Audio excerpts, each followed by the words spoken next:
What up, y'all? I'm here. Where's this shit at? I didn't realize I had so many goddamn links I gotta play.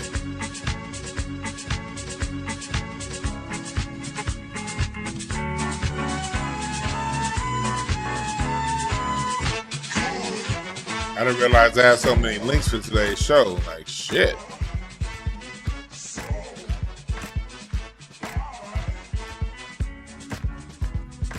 I'm here. Welcome, everybody. Oh, my camera ain't even on. There you go. Let me turn this shit down more. They still don't get it. So what we gonna do? This is what today's about. I want to make sure to make it very clear. This isn't about whether I like or you like anybody that we're talking about. This isn't about like or dislike. Today's show is with complete respect to everybody that I'm talking about. You know, I'm of course I'm gonna crack jokes and say some crazy shit, but this isn't poisonous. It's not poisonous. What I'm about to do is use these four black men as differing examples as to how too many of us don't understand white supremacy still. This isn't just about Kwame Brown, Gilbert Arenas, Charleston White, Shannon Sharp. This isn't just about them. But we're going to use these four today as an archetype to a lot of the black men, a lot of the things black people say, black men say about white supremacy. That's what it's going to be about today. 1 second.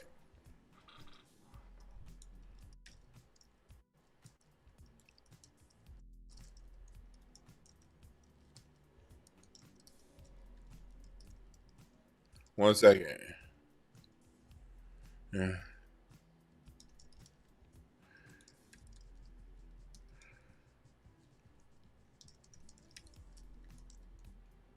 I had to get this email off real quick. Sorry about that. So that's what we're going to do today. That's what we're going to talk about.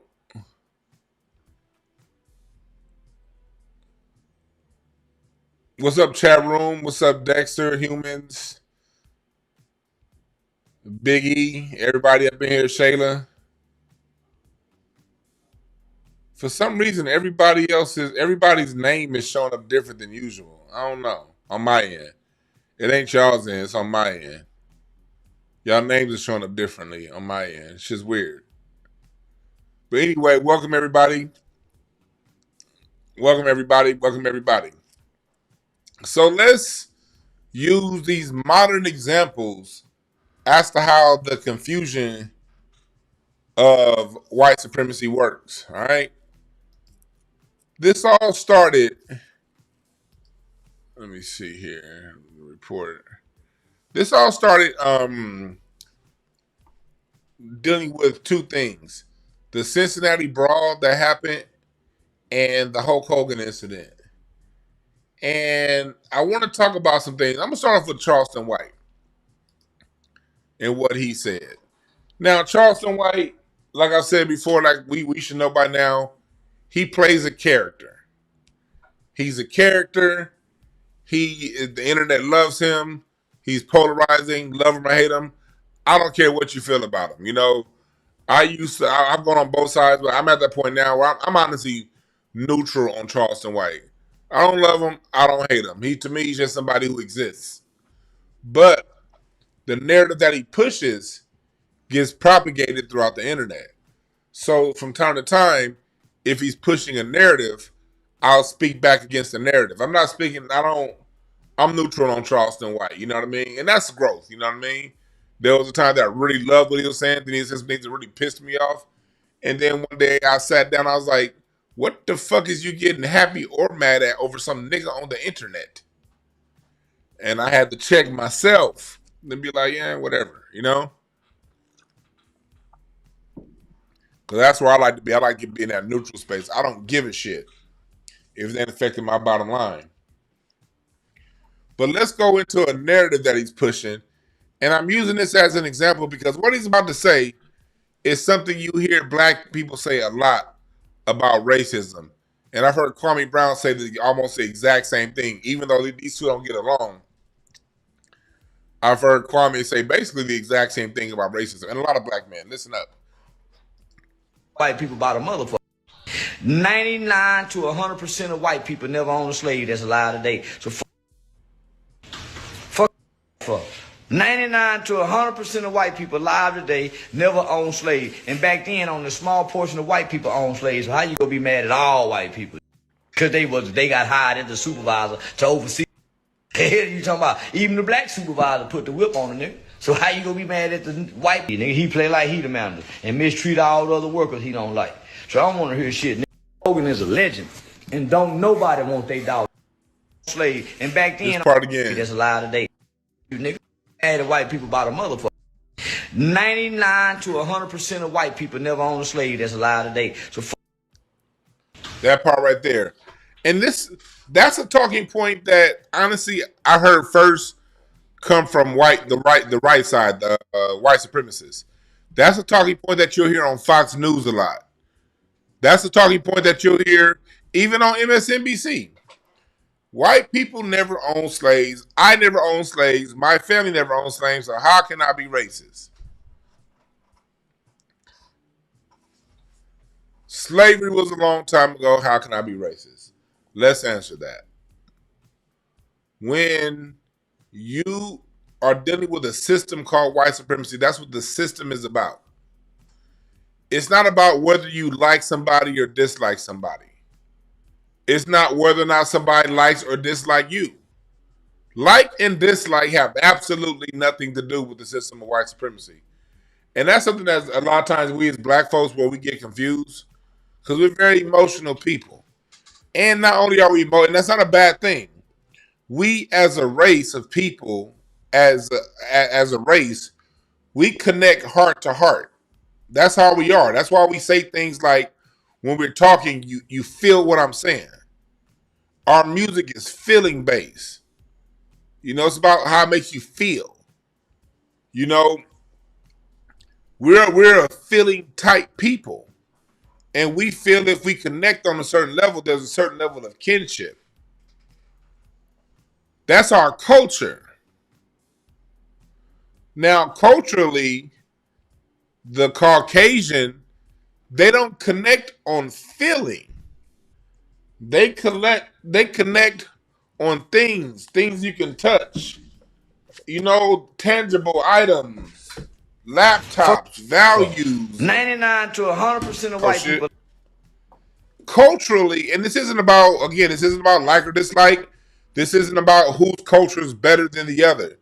I'm giving you niggas a straight up just cultural lesson. This is some shit anybody can learn if you ever care to research cultural anthropology. You can.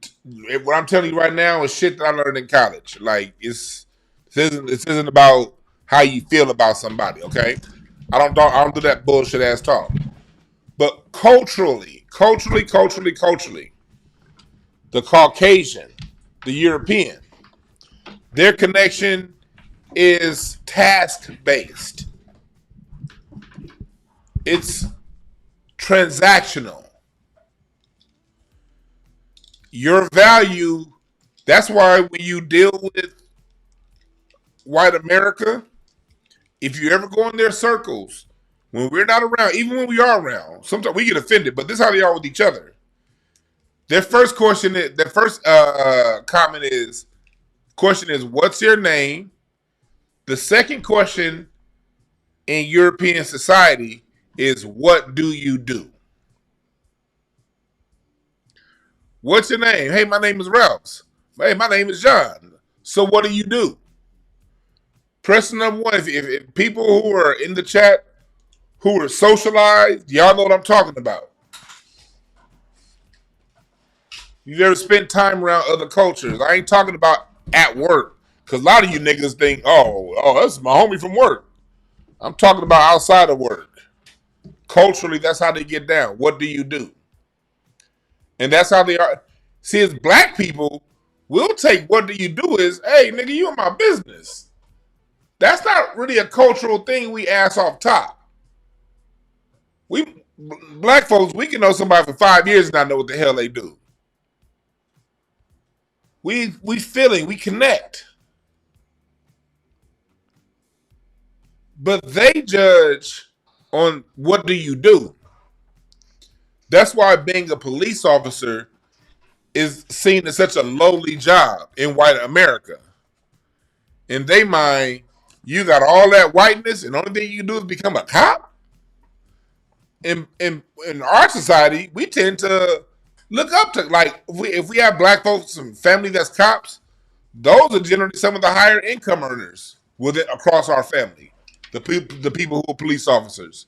To them, the police officer is a trashy cousin. Like, here, let me give you another example. Let me give you another example. Like here in LA, let me give you an example about how they judge culturally. And then we're going to keep going. Here in the South Bay, Manhattan Beach. This is South Bay. You have LAX Airport right here to the north. You have El Segundo.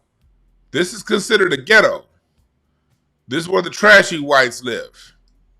It's also considered one of the most racist cities in all of California.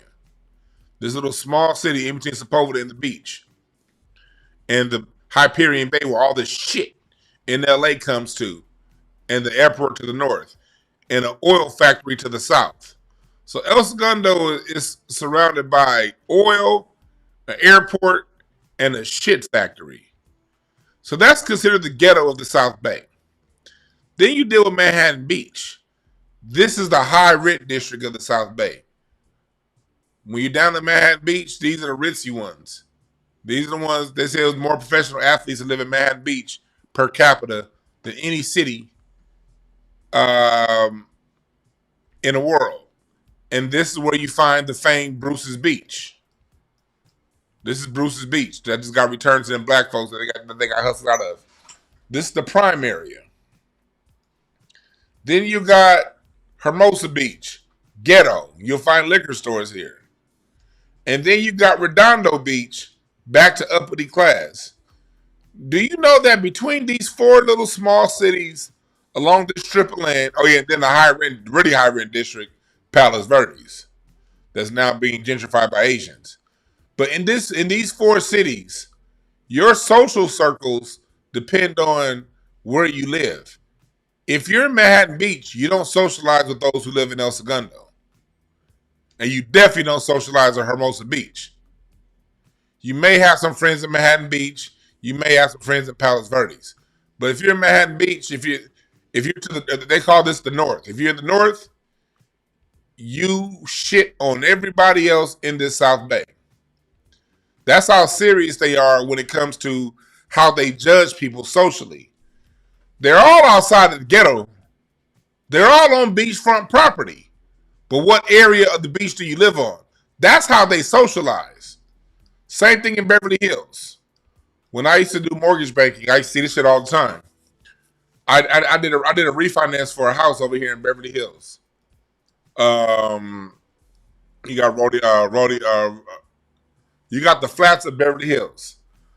The closer you are to Rodeo Drive in the flats, the more expensive than the Beverly Hills property.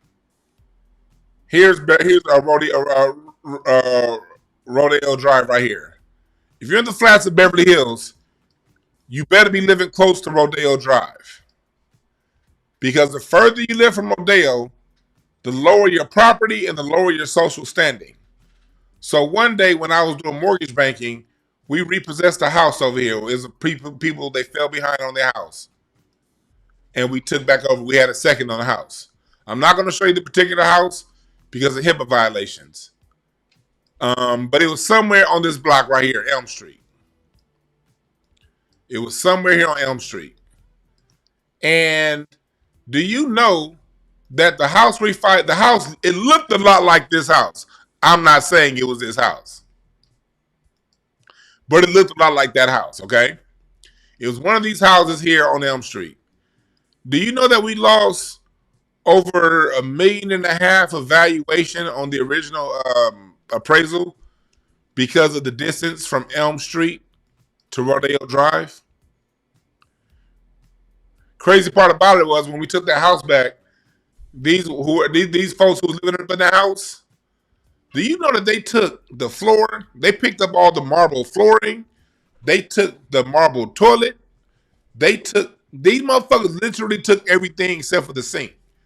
They literally went in, and y'all call black folks ghetto. These folks who lived in one of these houses in Beverly Hills, these motherfuckers literally stripped the house of everything. The floorboards, nigga, for real. They took the copper pipes.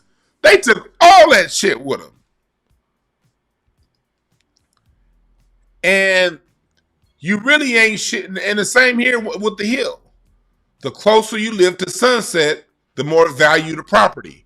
If you're over here in Holmby Hills, where UCLA is, you don't associate with the people in the flats of Beverly Hills.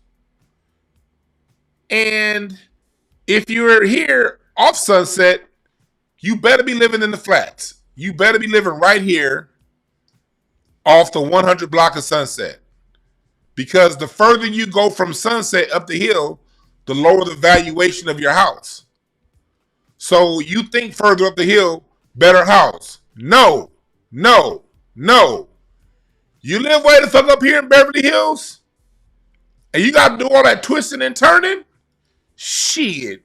You cannot associate with those who live over here in Holmby Hills, over by Puffy House. You cannot associate with them. That's how they are socially. That's just a quick social lesson, and I probably went a little further than I wanted to on that. They are a culture that's how they are. I just want to illustrate how they are amongst themselves. Because you can only judge people. You can't change people. You can only assess people for who they are and where they are. This is Mapleton. This is where the Playboy Mansion used to be, and Puffy House. This is the most expensive land right up in here, Holmby Hills, right here between Wilshire and Sunset. But when I was over there in that area a lot doing that kind of stuff, I saw the difference. And I saw how the people whose houses are lined amongst the golf course are better than those who are across the street whose house is not lined among. Because having your house lined on a golf course, that's the top of the top of the top. Charing Cross, this is where Playboy Mansion used to be, up here off Charing Cross Road. But you see here, they can't. They hide themselves.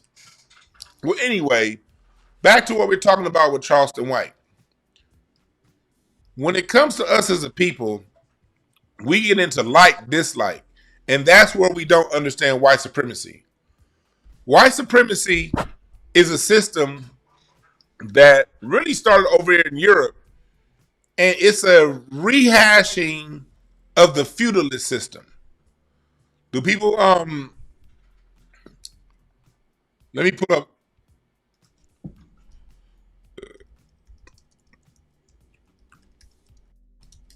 a diagram of the feudalist system. Let's talk about how white supremacy works, because again, Charleston White said he's basing, and again, this isn't about Charleston White. This is really about how most people view racism, white supremacy. He didn't do anything more other than how most people talk about racism, white supremacy. We're just using him as an example. In feudalism, you have the peasants, the knights, nobility, and the kings. Peasants/serfs. And the peasants are the level that they put Black America on. And when you had this caste system in Europe, you could not get out of this caste system. And they still see this caste system when they look amongst themselves. The difference was when they came to America, the white supremacists got immediately put into the knight class, into the nobility class, depending on what the knights and nobility class. And as more immigrants started to come from all across Europe and all across the rest of the world, white got elevated to basically the nobility class. And your immigrant class is basically your knight class. Your knights are your police officers. It's also the tether class. It's also the non-white, the white adjacents, the Myron Gaineses of the world, the people who are white adjacent. The black Americans are the peasants. This is a system that the Caucasian is accustomed to in Europe. The kings are the wealthy white landowners. And amongst the white supremacists, they play little games between, they have little interracial fights between who's knights and who's nobility. And black folks will see them fighting over who's a knight and who's noble.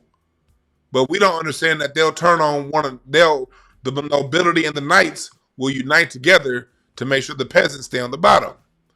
They've been peasants in Europe far longer than they've been nobility in America. That's something that black people don't understand. Talk about DNA core memory. They were peasants in Europe longer than we were slaves in America. Do I gotta say that again? They were peasants in Europe longer than we've been slaves in America. Their DNA, a lot of these people came over here. Look at Donald Trump. Donald Trump only been over here 100 years. And what did they do when they emptied out Europe to the Americas? They said, give us your poor, give us your weak, give us your gangsters. They emptied out their prisons in the 16, 17, 18, 1900s. That's why European white folks call American white folks dirty. They call them dirty. Listen to how Europeans talk about American whites. Just listen to that. Fuck what I'm saying. Go to your Google, go to your social media right now and look up how Europeans talk about American whites.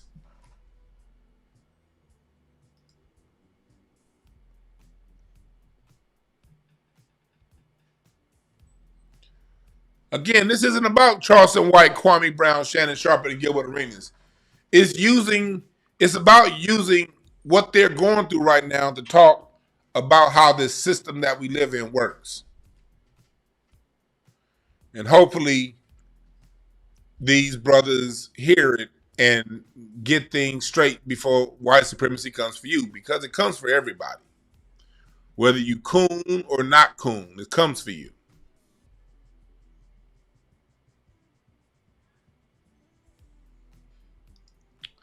So this is the system that they've been under. And we know that they come from the Caucasus Mountains, but they left the Caucasus Mountains, about 5,000 years ago? And they roamed modern day Iran, modern day Persia. They roamed out that way. They roamed into China. They roamed into Russia. And they roamed into Europe. And they've been traveling and they've been tribal throughout Europe since forever. And they've been in the feudalist systems about 1,000 years. About 1,000 years. A little over 1,000 years. These people were in that feudalist system. We were slaves for 250.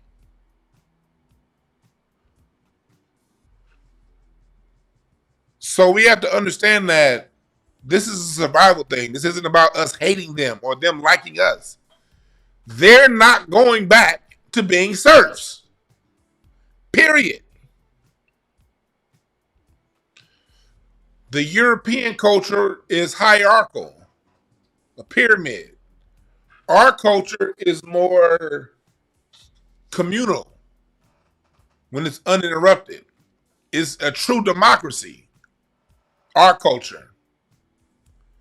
If you want to understand where that could be interpreted, it can be interpreted through jazz. You listen to jazz music. Jazz is the highest form of music on the planet. And it's music that we created. And it's a true democracy. Everybody gets an opinion on what's getting played. When you play some jazz, the song is just a suggestion. Everybody gets a solo, and everybody gets their way and to play a song the way they interpret it. That's Wes Montgomery. Jam Blues by Oscar Peterson. Everybody that's gonna play, they're get a suggestion, but it's on you to be your best at your instrument. And when it's your turn to take over, you take over. That's why if you really want to understand our culture, you really got to understand jazz. Because jazz is Black American culture without outside opinions. Gospel music.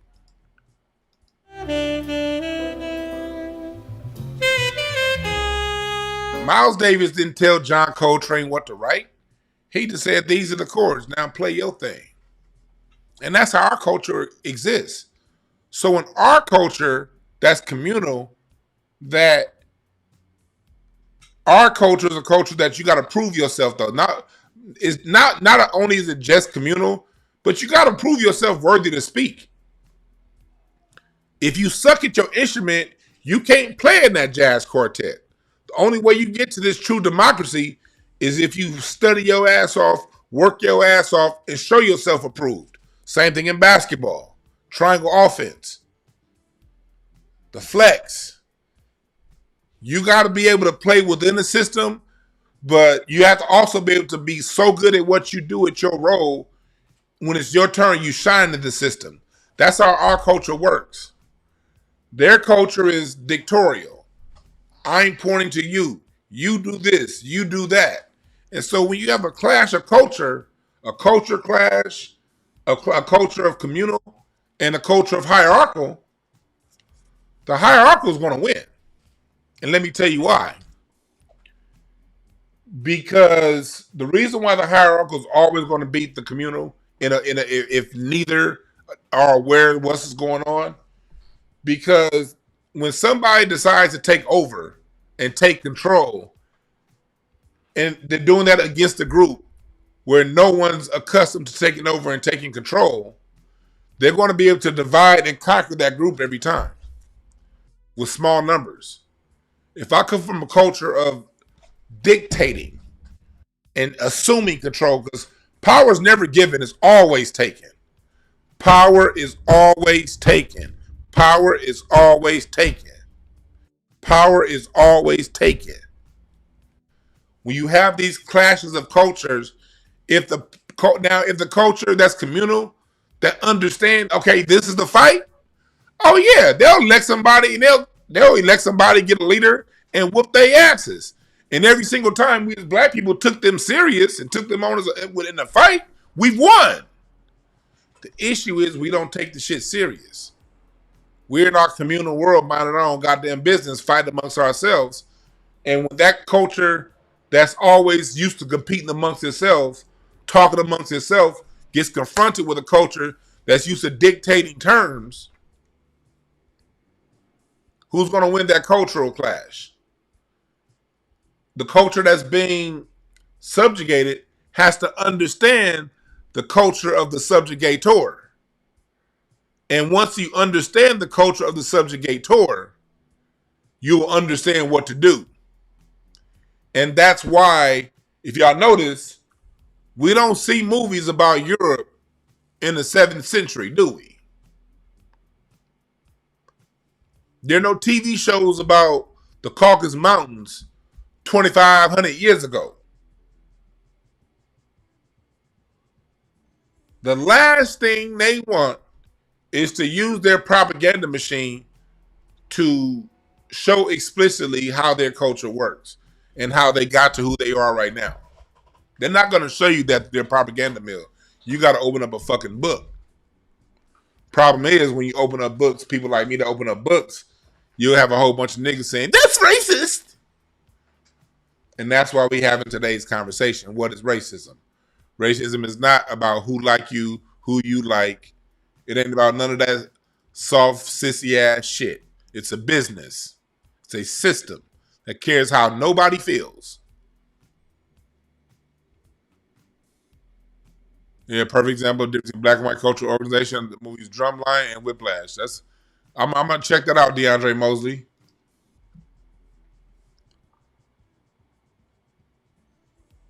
So we have to understand this. It's not personal. The system of white supremacy, racism is not personal. It's not about liking. It's not about who owns slaves. It's about using a cast of people against another cast of people who really the king on top is fucking over everybody. Go look up the black, I mean, not the black, but the current nobility in Europe. A lot of your noble class in Europe right now is fucking broke and poor. They ain't got no fucking money. Some of them do, but the money that was passed down, man, that shit got spent. These motherfuckers got to have jobs. King fucking over everybody. King fucking over the nobility. Go watch Robin Hood. One of the best movies about this is the Robin Hood Prince of Thieves, the one with Kevin Costner and Morgan Freeman. You got to watch that one. And you see how very clearly the classism, but they also give you a truth about the Moors. Look at Morgan Freeman's part. There are parts where, remember, he has a telescope, and then he gives it to Robin Hood. Robin's like, ah! He don't even know what the fucking telescope is. You see the Moor, like the witch. Everybody's scared of the Moor. They keep calling him the Moor, and he's doing all kind of magical shit. They're telling you who you were in Europe. Go watch Robin Hood, Prince of Thieves. Robin Hood, Prince of Thieves. Watch that version. Watch it again. Oh no, Robin Hood Men in Tights is like my favorite comedy of all time. One of my favorite comedies, Black McBain. I watch Robin Hood Men in Tights a lot, nigga. I still watch that shit with Dave Chappelle. Shit, that movie introduced me to Dave Chappelle. That movie funny as hell. Yeah, but watch Robin Hood, Prince of Thieves with the one with Kevin Costner. And it'll really break a lot of this stuff down to you. It's about Robin, who was a noble, gathering up knights. Gathering up, he was a noble, and he gathered up the peasants with the help of the Moor to fight against the knights to get to the king. That's what they were going through in Europe. And they're not going back to that shit. Okay? Even if not consciously. Most of this behavior is subconscious. Remember, 90% of human brain your activities have to do with the subconscious and the non-conscious. And some of it is conscious. But whether it's conscious or non-conscious ain't my business. I don't care which conscious it is. My job is to teach and inform so that we can see what it is, so that you and all of us can make the right moves as to how we move and how we operate. That's what this is about.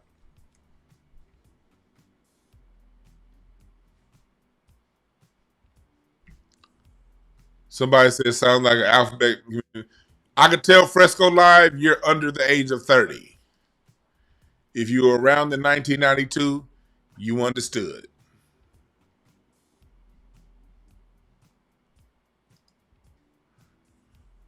So let's go to that. You might be asking, okay, what does Gilbert Arenas and Shannon Sharp have to do with this? For those of you who don't know, Gilbert Arenas was arrested today. High stakes illegal poker at his own home.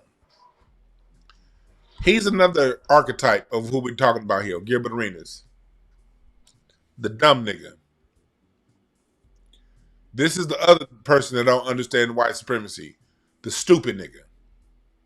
The nigga that think because he got money, he got it all in line.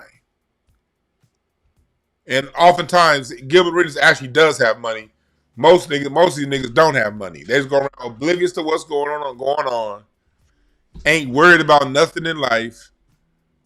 Don't talk about nothing serious. The minute they see there's a serious topic, you see these niggas leave the conversation. Only thing they can talk about is who scored the most points last night. And chat room. Do y'all know who I'm talking? Do y'all know? Chat room, press number 1 if you know these kind of niggas. The dumb nigga. The nigga that ain't got no time to talk about nothing serious. The only thing they do is bullshit all day. They like Smokey on Friday. Y'all remember watching Friday? All you do is run up and down this block all day playing. Ain't nobody playing with you, Smokey. That's Gilbert. Run up and down the block all day playing.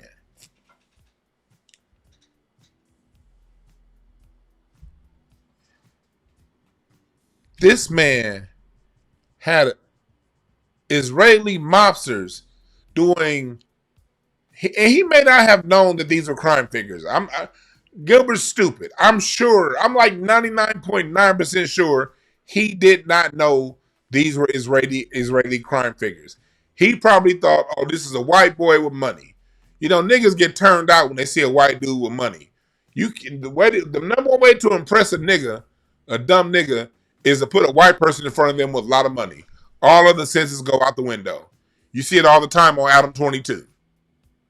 You see it all the time on Vlad. Put a white person with money in front of a nigga, everything checks out. So I'm sure he didn't even think this dude was a criminal. He probably don't even think white people can be criminals, knowing him. Playing poker out your house is illegal. Yes, people do it, but if you're going to play poker, especially high stakes, you do that amongst your friend group.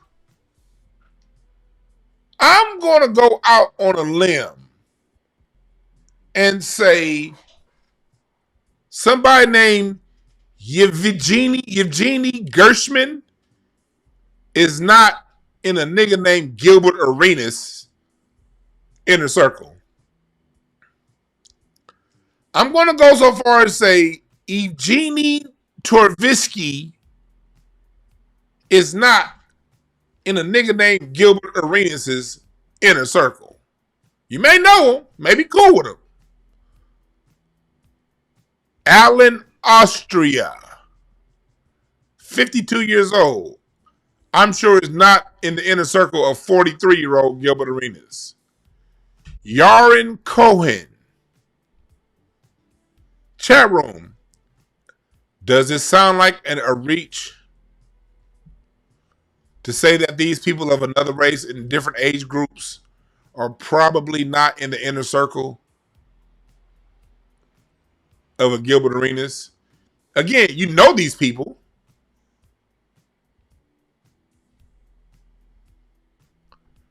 But we are adults in here. We should all know the difference between people we know and people in our inner circle. You don't play poker like that with people of another race that you don't know. Because why? What's going to happen if somebody loses their shirt? They're probably going to call somebody on you.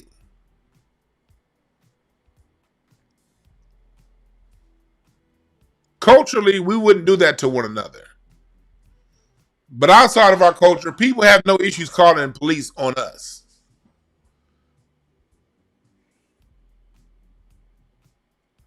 And doing this out of your house, that's just dumb. It really is.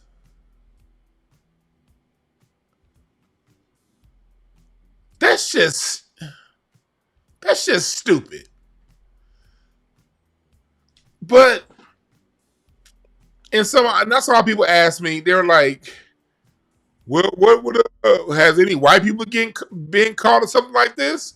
No, white boys. I'm sure all them white, not all of them. I'm sure Leonardo DiCaprio's friends, allegedly, I don't know, but I'm just using him as an example. I'm sure these people have all kind of gambling shit in their house. But they understand one thing, being part of the noble class. They can do that because nobility can get away with things peasants can't. But oftentimes, the reason why what they do with professional athletes, they keep them dumb because they want them niggas to think because they have money and because they're in nobility social circles that they're nobility. Black people, no matter how much money you have, you're never nobility. You're always a peasant. You're just a peasant in a Rolls Royce. But you're a peasant. They can pull that card anytime they want on your black ass, Gilbert Arenas. Woo! I should pull his card spread up and see what his cards was this week. Then you got Shannon, as I'm gonna get to Kwame Brown last. As Kwame says, because Kwame killing Shannon right now. I was watching Kwame show, it's funny as hell. You got Shannon Sharp fired on his day off. How in the hell did you get fired on your day off, Shannon? This boy got fired on his day off. And what happened? See, Shannon, this is when I knew Shannon fucked up right here. Y'all want to know when Shannon fucked up? Shannon would have been okay. But one thing about white supremacy is this. They don't want to see you with they women still, Jack Johnson. And you look like Jack Johnson too, Shannon Sharp. And they don't like seeing you brag about your money. Puffy, Jay-Z, better watch out. They don't like seeing niggas brag. They'll give you some money. But you better be humble with that check. And when I knew it was downhill for Shannon, I got this screen up still. Let me turn this down. I knew it was downhill for Shannon right here. Y'all remember this from last year? Was talking about how much money I made during the Cat Williams interview. Whatever you think, I just got the check. So whatever you think I made, 3x it. Let me see. So if you think I made 500,000, 3x it. If you think I made $1 million, 3x it. Let me see. If you think I made 2 million, 3x it. Let me see it. Let me see it. I got me a little something today with it. Look at that. Hey, hold on. What's that? That's the John Mayer. Discontinue. Hold on. John Mayer. Wait, the guitar player? Your body's a wonderland. You know, let's put it like this here. I made more money on Cat Williams alone than I made in any year that I played the NFL. Ooh. We're talking. And I was happy. See, we as black folks, we were happy for him. But when you're a black person on top, you better watch, nigga, where you at. Nigga, you better do the Lil' Kim dance, nigga. You better do the Lil' Kim and duck. You don't get to the top in Peacock. Do you remember when Shannon talked about, when he was talking about, I think what, Cheryl, help me out. I don't know if he was talking about Cam and Mace, but he was going at some of the other black podcasts. And he said, I only respond to Rogan.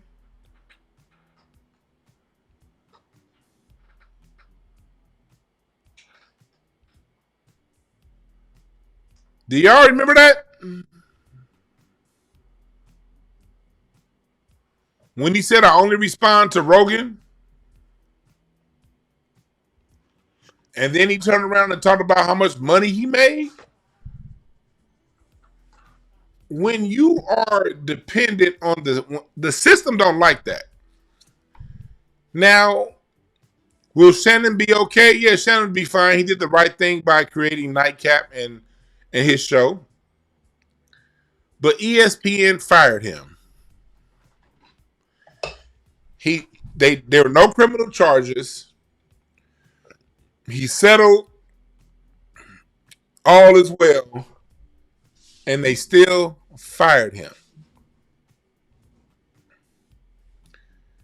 If you plan on working in their system, you gotta know when to chill. See, the reason why someone said they don't like Cat Williams either, you're right, they don't like Cat Williams, but guess what? Cat Williams isn't dependent on the Hollywood movie system. He takes whatever roles he can take, and whatever roles he can get, he take them. But Cat Williams has a loyal fan base that he can go directly to.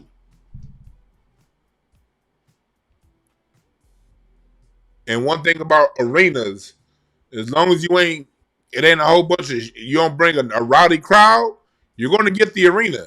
It's two things you're just going to stop you from getting an arena. Bringing a rowdy crowd and talking about people with small hats. Cat Williams is smart enough to avoid the small hat topic.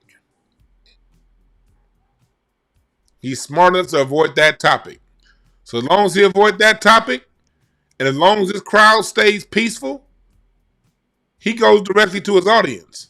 That's the difference about understanding white supremacy.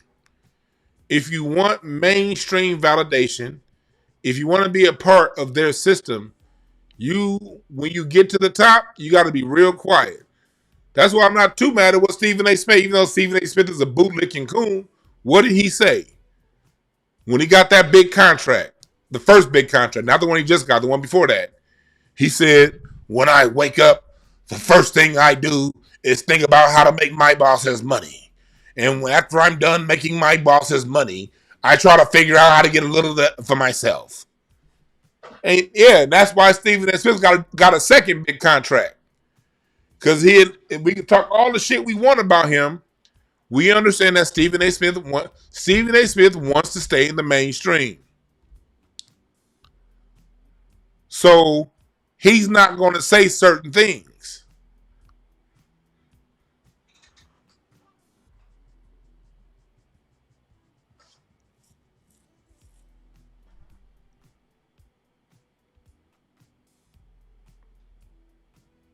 So y'all see how that works? Which takes us to the last example. I won't say last. The next example. What's up, chat room? What's up, chat room? I don't know. My shit is showing up differently, so I recognize certain people's avatars, but y'all names are showing up different on my end. But salute to everybody in the chat. Let me say something to the Cash Apps. James, I appreciate the Cash App. Melody, thanks for the Cash App. Ebony, oh shit, 50 ball. Thank you for that Cash App, Ebony. Ebony said, I'm teaching. I appreciate that. Thank y'all for the Cash App. If y'all want to donate, $DewanB1.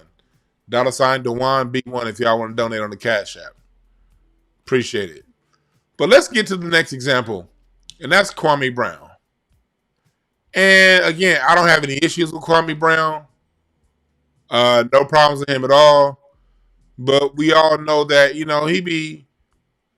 I think that he's a well-intended brother that just doesn't understand how this system works. I still watch his videos up until that nigga started eating. That nigga, for some reason, Kwame Brown like having his lunch breaks while he doing his YouTube video.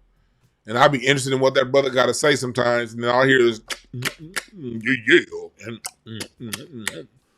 yeah, mama's cooking. Nigga, can you stop eating mama's cooking long enough to get your thought out? But other than that, salute to Kwame Brown. Again, this is with no issues with him. But he did say this was something that he was responding to the Cincinnati Brawl. Lady Hotel said you was out.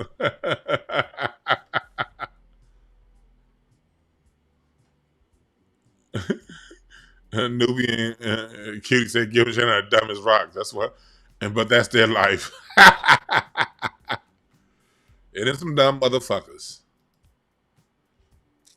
But this was a video. This was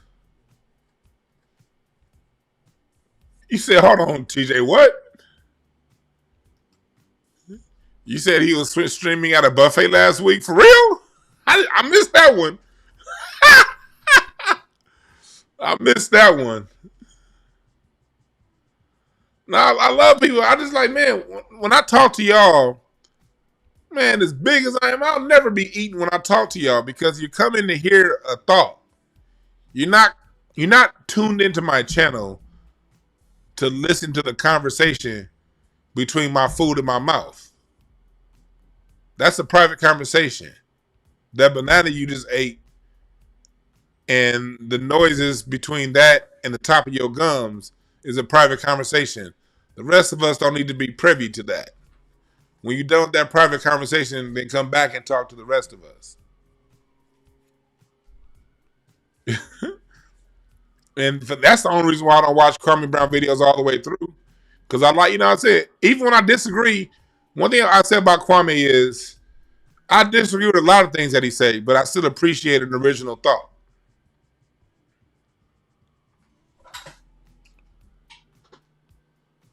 So, he says, y'all niggas, let me start reading the chat. You niggas gonna have me distracted. I'm not gonna ever get to Kwame Brown. Well, this was, for those of you who know, there was that brawl in Cincinnati. And the white supremacist media, for further details, I talked about it on this live 2 shows ago. So go back and watch the full breakdown. But basically, there was a brawl in Cincinnati after their music festival. The white media took it at the black folks whooping up them white people's asses, laying tips on them. They edited out the part of the white man slapping the black person first, starting the fight. So in this video, where Kwame Brown reacts to the Cincinnati brawl, 627, he plays the full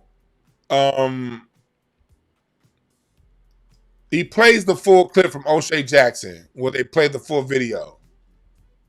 Said it was. It was going too far, knocking that white woman out. He looked like he had cape for a white woman too. Don't trust a nigga. Don't trust a nigga with this nigga on. What the fuck is this dude wearing? Is he from where the fuck is he from? Where he dressed, chat room? Been beating up on elderly walk for, but again, he's blaming the attention.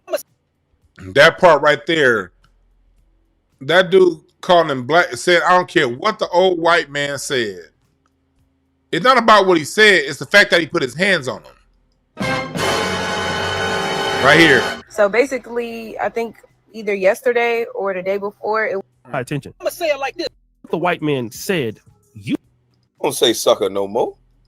This nigga. So again, people are upset about this. But then Tariq Nasheed posted. So that was a melee, and then you see the part. I'm going to fast forward past all that part. I'm not going to play the fight video because YouTube be taking videos down on the fights and stuff like that. I'm just playing this to show that Kwame Brown sees that the white dude clearly slapped the black man first. The video. And now listen to the response. And this is the part I want to respond to right here. And again, this is with respect. No, that's not where it was. It was right here. Okay. Put your hands on him. The video that he knocked out stiff. And so I'm like, what will we say? That right there, I'm going to play a little more. This is the other style of black person that don't understand white supremacy. The one that always tries to equate what a white person does with a black person, not understanding how this shit goes. First off, I've seen on Kwame's own channel the way he talks about a lot of black women and how if it's a ratchet black woman, basically she deserved to get treated. Anytime he has a video of a ratchet black woman, he's the first to say that ratchet deserved to get treated the way she got treated because she ratchet. And that's why don't nobody like black people, because they ratchet.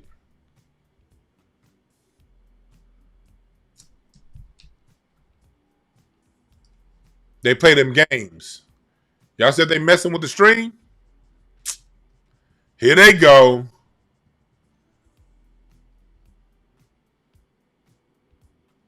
Here they go.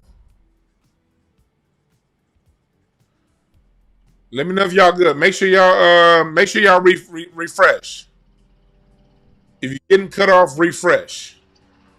Cause I'm on a landline. Okay, people keep saying that they're good. Okay, I got people saying they're cutting off, and other people saying they're good. Y'all good now? All right. So as you see here, that's a common thing that black people do. Well, if it was a black woman, well, no, most of the time it depends. If it's a ratchet black woman, most black people got heat for ratchet black women. We really do. Second of all, this is a situation to where it started when that man laid hands on that man. Why is it that when someone starts with us, black people have to manage how we react?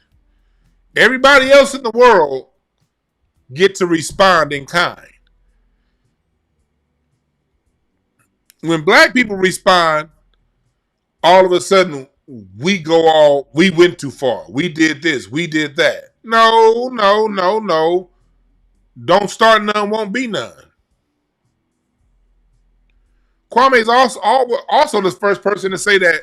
Why is it that in the chat room, tell me if I'm wrong, but how many times have we seen Kwame say a black man is quick to fight another black man, but don't do nothing when that white boy is in his face? Chat room, let me know if y'all heard that brother say that before. A black man is quick to hit another black man, but won't do nothing with that white boy in his face. Now in this situation, the black man does something with the white boy in his face, and it turns into, hold on now. Hold on now. You're doing too much. How many times have y'all heard that? Chat room, is it me?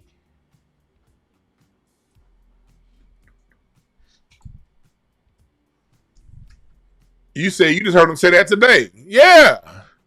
He always talks about, when he was talking about Craig Fax and Matt Barnes.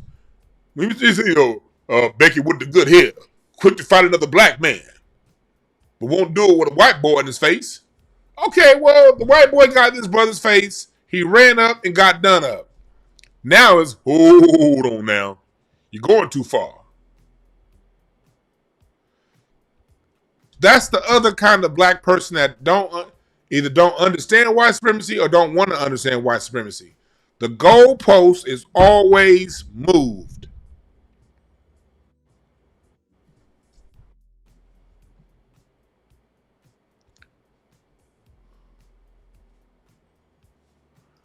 The goalpost is always moved when it comes to us.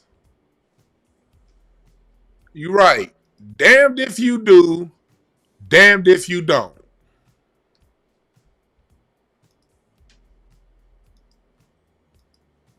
Let's keep it going.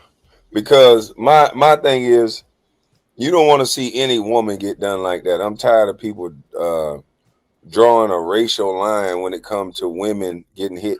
We all said if we saw one of our black sisters get cold cocked and knocked out by a white dude to where she's stiff on the ground and hit her head on the floor, on the cement, I would feel some type of way. I'm pretty sure there's a lot of. Of course we will feel some type of way seeing a black woman get, but again, racism isn't about feelings, Kwame Brown. Racism, white supremacy is not about how you feel.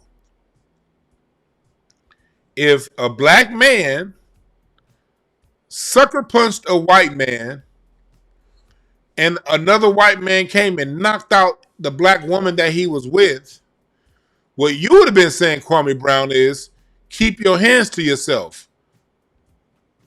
That black woman got knocked out because that black man, we so emotional. We so emotional now. We can't keep our composure. We always gotta fight. See, if he put his hands in his pocket and didn't hit that white man, that black woman wouldn't have got hit. Chat room, am I bullshitting? Same scenario, if a black man sucker punches a white man and puts a black woman in danger and she gets cold cocked, We're going to be talking about the black man that started this fight. Let's be 100. Let's stop lying for the gram. Let's be 100.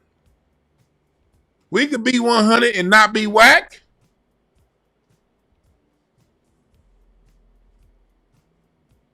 Other men would feel some type of way. So I think that's all universal across the board. We don't have to be some jackasses to point that out. You don't got to be kissing nobody's ass. You hear how you see. This is the fourth type of black person that really don't understand racism, white supremacy. Always trying to bring some old comparison that we all know. The comparison is just a flat out lies. Ass or kissing white daddy ass. The people who talk like that, get out of this chat. This chat ain't for you. If you just hate white people and you got a bone to pick, go to some white channels and go your Billy bad ass getting punched in the face to the point where she's knocked out. And if I can't say that around your sick ass, then stay off my channel. Because this channel ain't for that. We ain't built on that. We're not going to praise no color of women being knocked out. Not about praising, and I didn't see too many people praising the white woman for getting knocked out. Nobody's praising that. We're talking about the fight in context. A white man accosted a black man. He ran up and he got done up. That's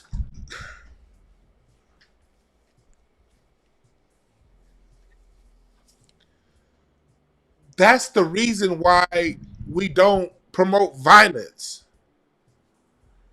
Because once you come in with violence, you cannot control where that violence is going to escalate to. So the best policy is to not be violent. Had that white man gone through Cincinnati, that Russian man, being non-violent, non-confrontational, none of this happens. Grace takes says, I'm in Cincy.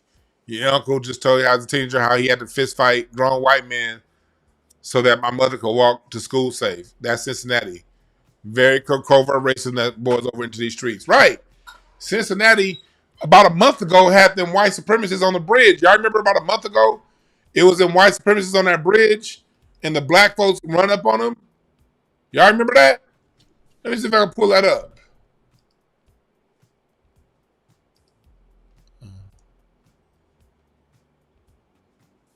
Let me see if I can pull that up.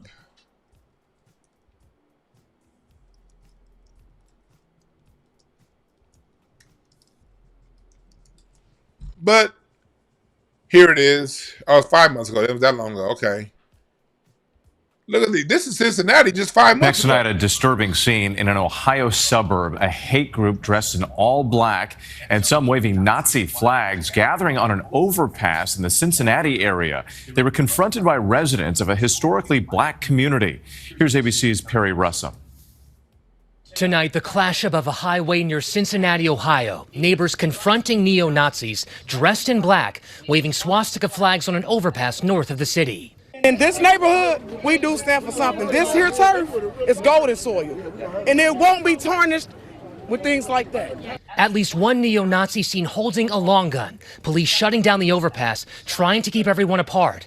The neo-Nazis taking off in a U-Haul. One person seen running down the road, throwing something against the side of the truck. The swastika flag ripped away and set on fire. You see that? So this is the temperament. This is the temperature right now in Cincinnati. This is the temperature in Cincinnati right now. So in a temperature where you're having neo-Nazis gather on bridges, you have an aggressive suspected white supremacist walking through Cincinnati, being aggressive with black residents to the point where he hit a black resident, and that's what you get. Why is it that black people never get the full context of what's going on? People, from the white supremacists to the coon, they never want to talk about everything in full context. That's the temperature of that city right now. And this shit did not just start since the Great Migration. Can I give y'all a quick history lesson on the Cincinnati? I'm gonna pull this right now live for y'all on ChatGPT. Cool thing about AI, if you already know what you're talking about, it's a great source. I would never use ChatGPT to be or AI to be my only teacher. Hell no. I'll be having to teach ChatGPT. But if you know what to look for, you can get information. Put up Cincinnati, Ohio, Jacksonian riots. The Jacksonian riots, and I spelled that all wrong. This is how far back it goes in Cincinnati. We coming up on 200 years since the start of the Jacksonian riots, where you had a free black town up there in Cincinnati. And when the white working class had resentment over jobs, wages, and competition with black laborers, they chased out over 1,000 black people from the city of Cincinnati.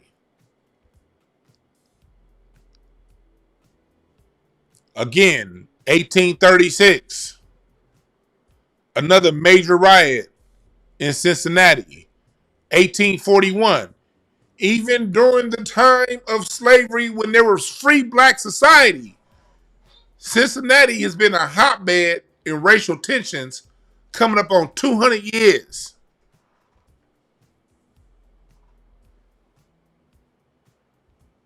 $200, not 100, 200. See, one thing is, they like to cut history off in the 1900s. They never talk about the free black societies in the South and the North. They never talk about the racism and the terrorism that free blacks faced in the North. How much was free during that time? I just asked how much was a freedman car during that time in Cincinnati.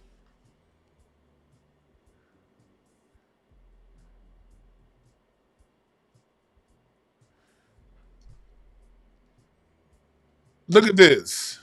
To be free, a proof of freedom card in Ohio during that time was sometimes up to $500 to be free. They say that's equal to $15,000 to $17,000 today. So to be a free man in Cincinnati during the time of the Jacksonian riots, they were paying $15,000 to $17,000 in today's money for their freedman card, and still having to deal with racism, white supremacy from jealous white people that were jealous of the advancements. So when we're talking about white supremacy, Kwame Brown, we're talking about a system that the people of Cincinnati aren't going to take. So instead of you spending all your time talking about don't hit the white woman, look, no, I don't want to see I don't want to see no woman cold cock like that. The same way I don't want to see a black man laid out on the streets from gang violence. I don't want to see that either. But guess what? The same way I understand if that gang member signed up to be in a gang, him being laid out on the street is part of what he signed up for. That's why you don't see him getting all mad at street violence, because if you choose to be a part of the streets, there are certain consequences that come with that. On the positive side, all the girls love you because you're a bad boy. The dudes stand down and leave you alone because you're a tough guy. You get your money, so you get to drive better cars than the people who chose to get a regular day job.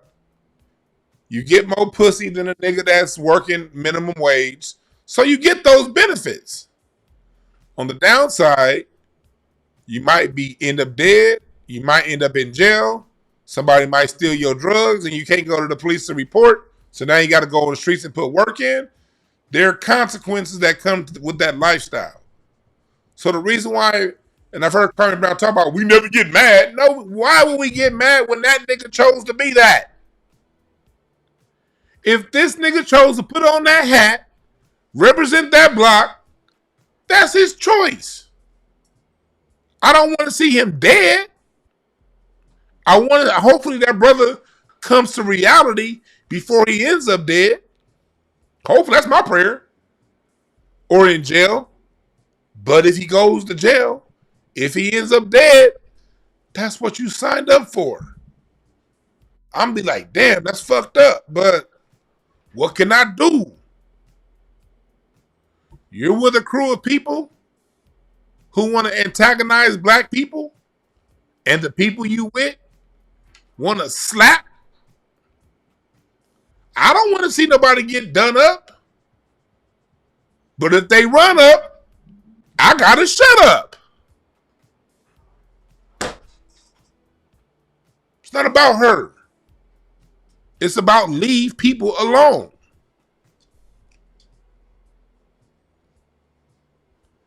And if you leave people alone, we don't get to being laid out on the sidewalk. Leave people alone. He don't slap that black dude, none of that shit happens.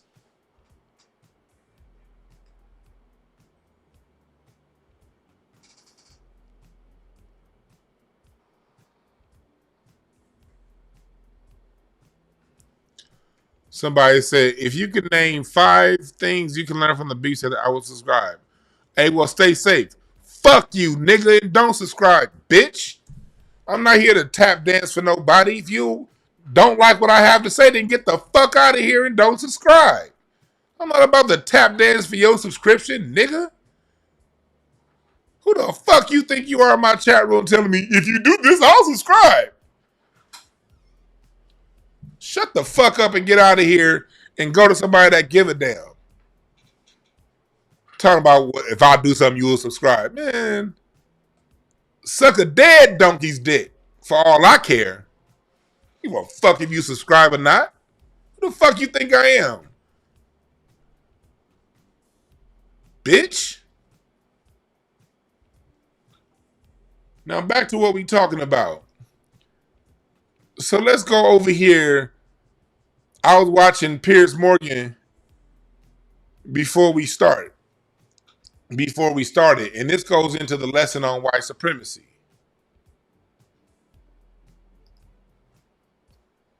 There's this new ad. White supremacy is a system that's enforced through propaganda.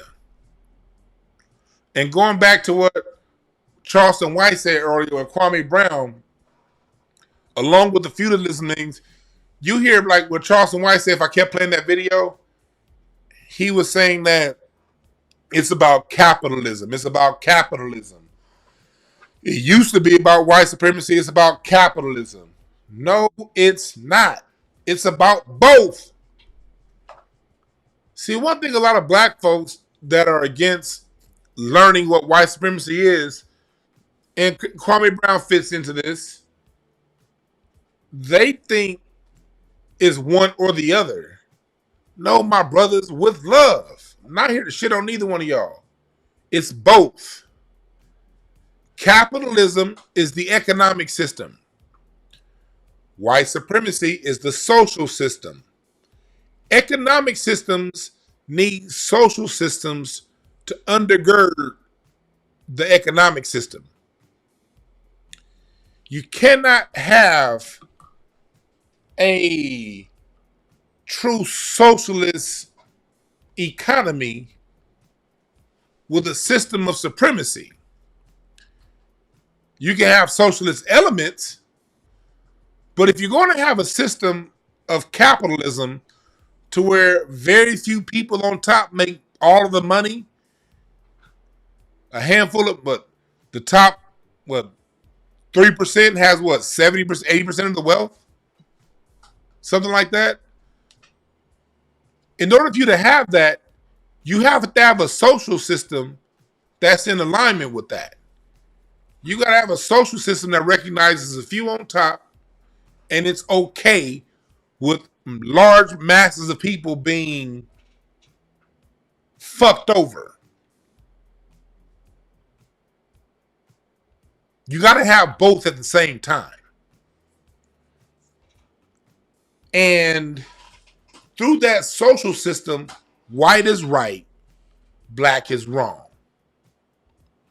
White it's inherent that the white gets the better cut of meat, the better neighborhoods, the better access to resources, the better jobs, and black doesn't. It has to be so automatically entrenched in your mind that you don't question it.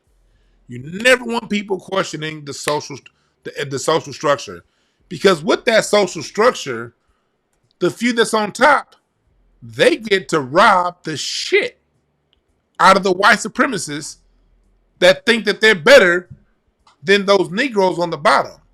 Everybody gets to get fucked as long as you have a large class of people that are okay with other people getting fucked more. And that's what white supremacy is. A large class of people getting fucked, but they're not going to question getting fucked because they get the inherent better cuts of the scraps. And their point of view, their look, their archetype, the way they think, the way they process information is prioritized over everyone else. So every now and again, they'll get real bold. They always put it in TV subconsciously, but sometimes they got to put it right in your face to let you know what time it is. Power every now and then got to flex itself and show you that it's still in power. So they come up with commercials like this to have the rest of us argue over it. Watch this. Genes are passed down from parents to offspring, often determining traits. My genes are blue. Sydney Sweeney has very genes.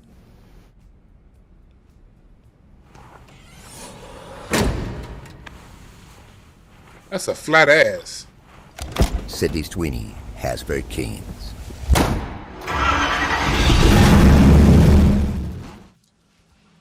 So they put it right there in your face. See a cheeky. They put it right there in your face and disguise it as a TV ad. So let's break this down real quick. Let's break this down. The system has to make itself be the center of all things good.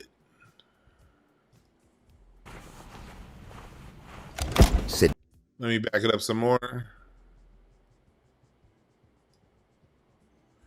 And the system understands that message, like all media, goes directly to your subconscious.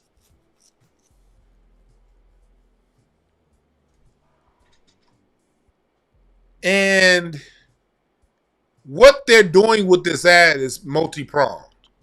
One, it's reinforcing to the rank and file white person the myth of superiority. That's the number one message. White people ain't getting no free pair of jeans, black people, because of this commercial. They're not about to hook what we call the rank and file white American, which is 99% of white people in America and Europe.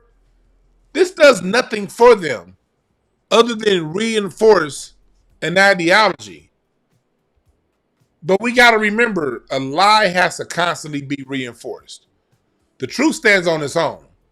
If something's a lie, it has to be constantly reinforced through the news, through the education system, through the propaganda system, through the court system. Like Neely Fuller says, all 9 areas of activity. And let me see. I'm drawing a blank right now. Entertainment, education, labor, law, sex, politics. I'm missing 2.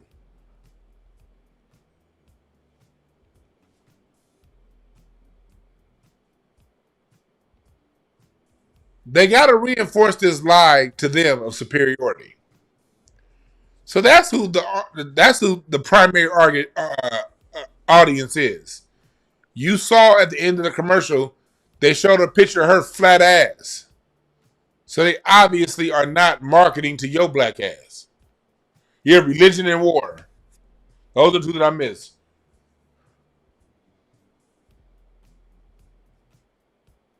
Entertainment, education, labor, law, politics, religion, war, sex, and economics.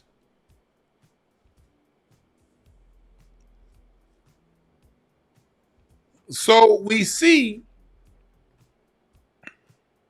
they're marketing to their feeble-minded audience of superiority.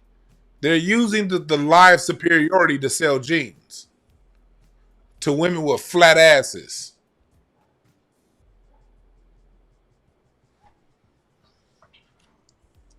Genes are passed down from parents to offspring, often determining traits like hair color, personality, and even eye color. That right there lets you know it's about race. Personality, hair color, and eye color. Let's start first. Hair color. She's blonde. So they didn't have to say blonde. All they had to do was say hair color and show you her blonde hair. So boom. Eye color. They didn't have to say blue eyes. They just have to show you her blue eyes. And personality. What does personality mean? White is right. They didn't have to tell you white is right. Just show you a white person. So what that part does, it reinforces the stereotype and the bullshit to the rest of us. Not only do we think white is right, you do too, nigga. This is about. Genes are passed down from parents to offspring, often determining traits like hair color, personality, and even eye color. You saw the pause? Even eye color. Then they let it wait. They gave it a count of 2. 1, 2. And they made sure to focus in on her blue eyes and blonde hair and white skin. They're telling you the social hierarchy right there. But again, this is a message for the nobility class. This is a message for them. Get on code. Buy our jeans. And remember, your jeans are superior. They have to say this to keep their lie going. This is about them keeping their lie going. We just here to point it out. And then they'll have Piers Morgan on his show arguing about it. To push it even further. Giving us plausible deniability. But that was a message they're selling to the nobility class. And they're also selling to the knights. They're also selling to the knight class. Because the knights want to be nobility. The Mexicans, the Asians, the Puerto Ricans, the Dominicans, the white adjacent Negroes. They're selling to them too. Because they're telling you who's running this country. And if you want to be associated with power, remember one of the best ways in 48 Laws of Power, they talk about one of the best things you can do if you're powerless is to associate with power. That's one of the 48 Laws of Power. To where if you don't have power, closely associate yourself to somebody with power. So that's to the people too. You may not have the best genes, but you can wear the genes of those who do. And you about to have a whole bunch of motherfuckers from Nigeria buying some of them goddamn jeans, trying to stuff they fat ass booty, big voluptuous booty in them little ass jeans. You about to have a whole bunch of people from China, from Japan, especially Japan. Especially China, not Japan. Especially the Chinese out here. The Japanese be on that shit too. But the Chinese out here, up in Arcadia, man, them niggas them Chinese are trying to do any and everything American. Do you know how many Chinese knights are going to buy some fucking American Eagle jeans? Do y'all know the main thing that keep places like Rodeo Drive open and all that shit is Chinese people trying to be white American. They selling to Chinese people. They selling to them Persians and Arabs and all the people here in America and across Europe that want to be white.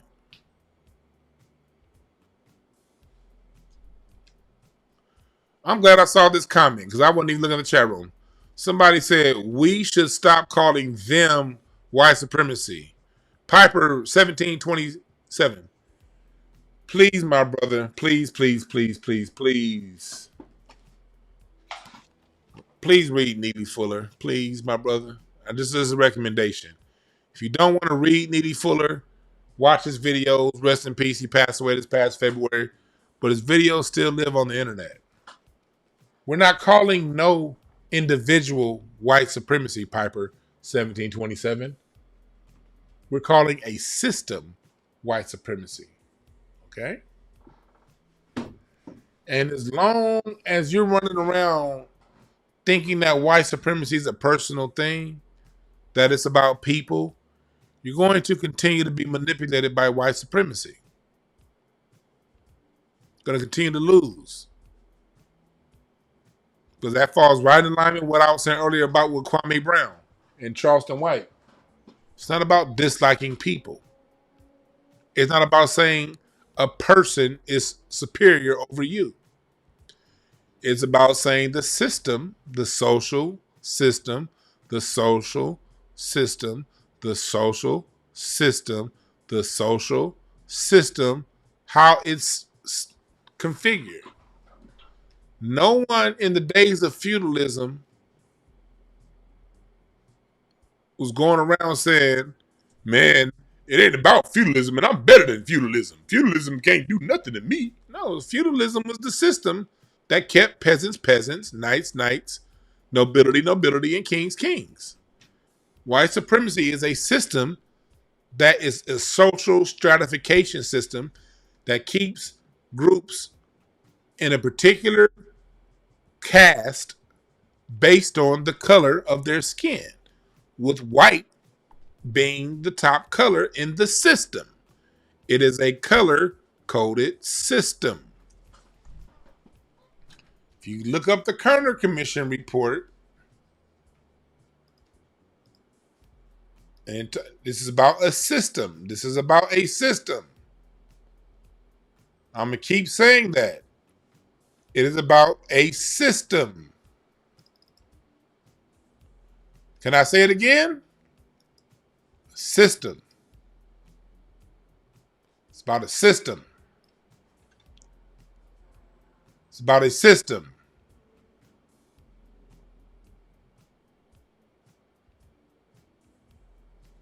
And if you look up things like,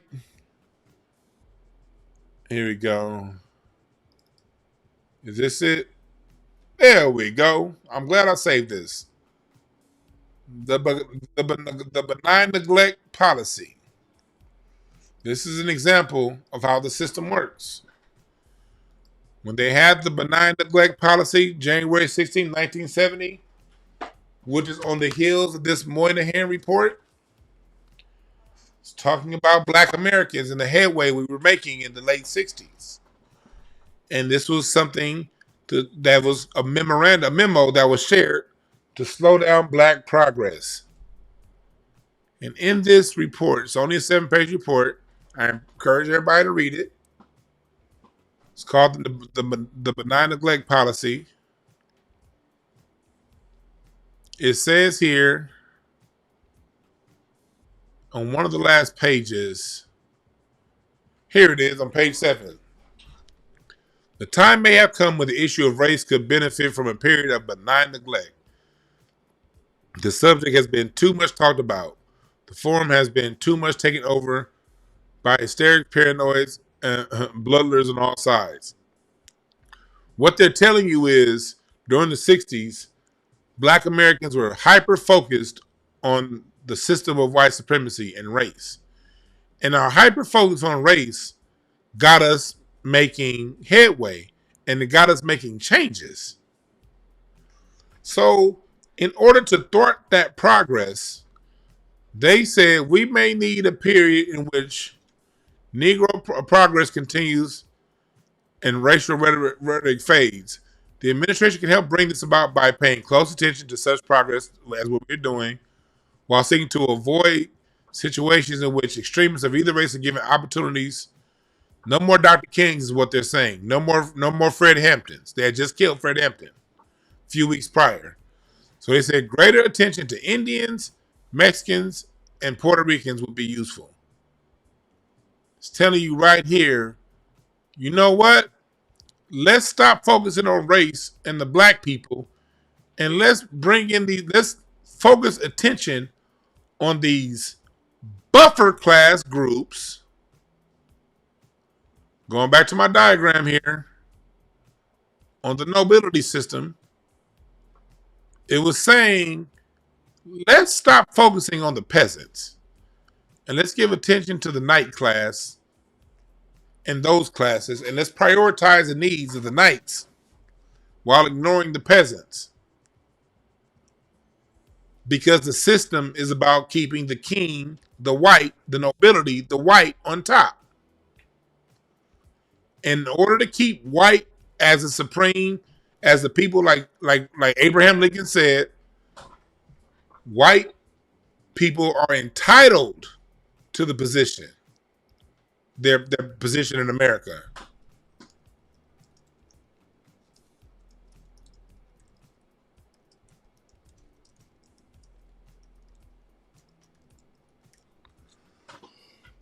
Here we go.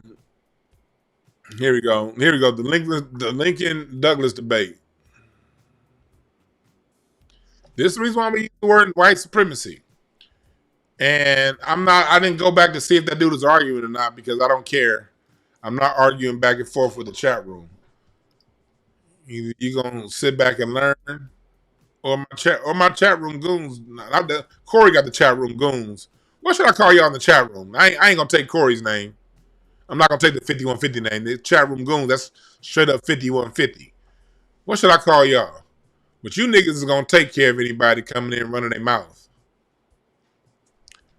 But look at this right here. Look at this right here.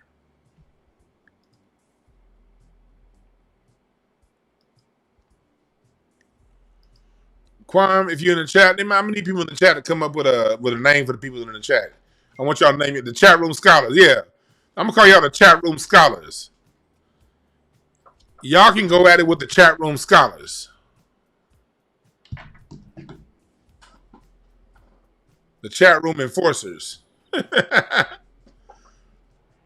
But this is what Abraham Lincoln said in his debates with Stephen Douglas in 1858. I will say that I am not, nor have ever been in favor of bringing about in any way the social and political equality of the white and black races. I am not, nor ever have been in favor of making voters or jurors of Negroes, nor qualifying them to hold office, nor intermarry with white people. And I will say in addition that to this, there are physical differences between white and black races. That commercial we just saw reinforced this. This was almost 200 years ago. And I will say in addition that there's a physical difference in let's say, and will forever be two races living together on terms of social and political equality. So Abraham Lincoln, the person that quote unquote freed the slaves, and inasmuch as they cannot so live while they do remain together, there must be a position of superior and inferior. And I, as much as any other man, am in favor of having the superior position assigned to the white race. Abraham Lincoln, September 18th, 1858.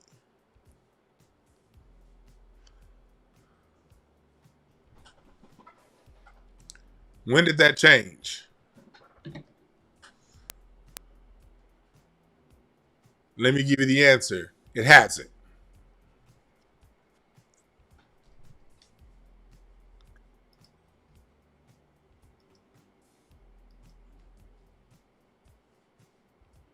We got over 1,500 people in here, over 1,000 on Twitter and 600 on YouTube. Make sure y'all hit the like button. If you're on Twitter, retweet. Let them know you in here. Somebody said, instead of complaining on YouTube, go build Wakanda already. What's that going on? Oh, it's Rocky. Hey, we did build Wakanda. Wakanda is that bush between your mama's thighs. Every man that's visited your mama's Wakanda has built their heaven on earth. I hate DJ Monty, whatever your name is. No. People are not complaining on YouTube. They go on to your mama and build a Wakanda between her thighs and going to heaven. And they doing it for cheap too. Because the bitch don't cost no money. So thank you for that wisdom. Your mama's led plenty of men niggas to the promised land. She liked that black dick. I know you. That's why you so jealous in the chat room. She had an old Claude Hoppin, Shannon Sharp built ass nigga building Wakanda up in her. Your mama had Shannon Sharp followed by Draymond Green pounding the shit out of her Wakanda. I just want the white boy who said that shit. I want when you go to sleep tonight in your bed, understand because your mama live in the next room. Understand that your mama had some big Draymond Green built nigga on your bed, plowing her Wakanda and going to heaven. All right.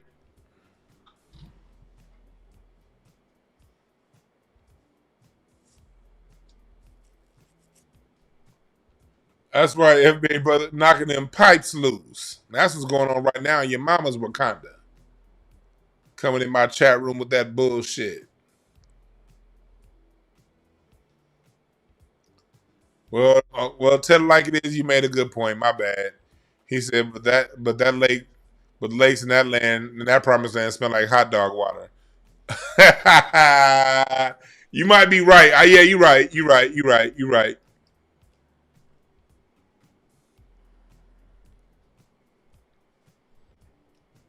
People always want to come around here talking shit. Oh, got some on super chats. James, I appreciate the super chat. Appreciate the super chat, James. Courtney G, I appreciate the super chat. Ebony Brennan. Ebony up in this motherfucker. Appreciate the super chat. Yeah.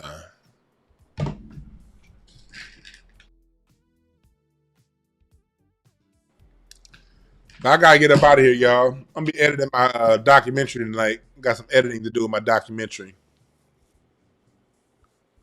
Got some editing to do.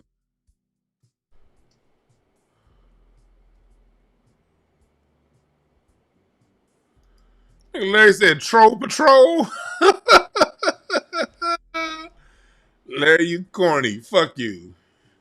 But yes, no. We continue to use the term white supremacy because black people need to learn two things. One, to depersonalize it. It's not personal. Two, it is a social structure. It is a system. It's not about liking an individual or liking a group of people. Zafir, appreciate that. 499. Appreciate the super chat. Faced by Vasir, appreciate that. All right. But this to educate. This isn't to hate on. Hopefully Gilbert Arenas, makes it out of this and just get probation, hopefully. No issues with Charleston White. Charleston White out there making his money doing what he do. That's just what he do. Shannon Sharp, hopefully he gets another Cat Williams interview and, I wish nothing but success to Shannon Sharp. Hopefully you learned your lesson on not flossing your shit in front of white folks like that. And Kwame Brown makes good videos. I'm about to go watch his video now on Gilbert Arenas. So I'm going to go watch Kwame's video on Gilbert Arenas. I ain't got no issue with him. I think that he's a smart, intelligent brother. I just think that he's confused as to how white supremacy works. So today's show is just really about using these people as examples as to how this system works. All right? Thank y'all again for listening. Remember, there are no perfect messengers. Only perfect message is for those willing to pick up the game. We out.